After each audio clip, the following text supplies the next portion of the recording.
মাঠে নামার আগেই ছিটকে গেলেন নেইমার। ব্রাজিল দলে এন্দ্রিক। বিস্তারিত জানুন পুরো ভিডিওতে। 17 মাস পর ব্রাজিল দলে ফিরলেও খেলতে পারছেন না নেইমার। ইনজুরির কারণে মাঠে নামার আগেই ছিটকে পড়তে হলো তাকে। বিশ্বকাপ বাছাই পর্বের ম্যাচে ব্রাজিল স্কোয়াড থেকে নেইমার ছিটকে পড়ায় তার জায়গায় নেওয়া হয়েছে রিয়াল মাদ্রিদের তরুণ তারকা এন্দ্রিককে। সান্তোসের হয়ে ব্রাগানিয়ানোর বিপক্ষে খেলার সময় ডান পায়ের উরুর মাংসপেশিতে অস্বস্তি অনুভব হয় নেইমারের, যে কারণে মাঠ ছেড়ে চলে যেতে হয় তাকে।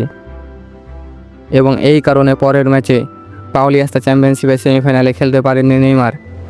শঙ্কা দেখা দিয়েছিল কলম্বিয়া এবং আর্জেন্টিনার বিপক্ষে ম্যাচের জন্য যে দল ঘোষণা করা হয়েছে সেখানে থাকতে পারবেন কিনা তা নিয়ে। শেষ পর্যন্ত বিশ্বকাপ বাছাই পর্বের এই 2 ম্যাচের জন্য ঘোষিত দল থেকে ছিটকে যেতে হলো নেইমারকে। শুক্রবার ব্রাজিল ফুটবল ফেডারেশন CBF এর পক্ষ থেকে আনুষ্ঠানিকভাবে জানিয়ে দেওয়া হয়েছে নেইমারের ছিটকে পড়ার কথা। শুধু নেইমারও নন, ব্রাজিল দলে বড় ধাক্কা লেগেছে আরও 2টি।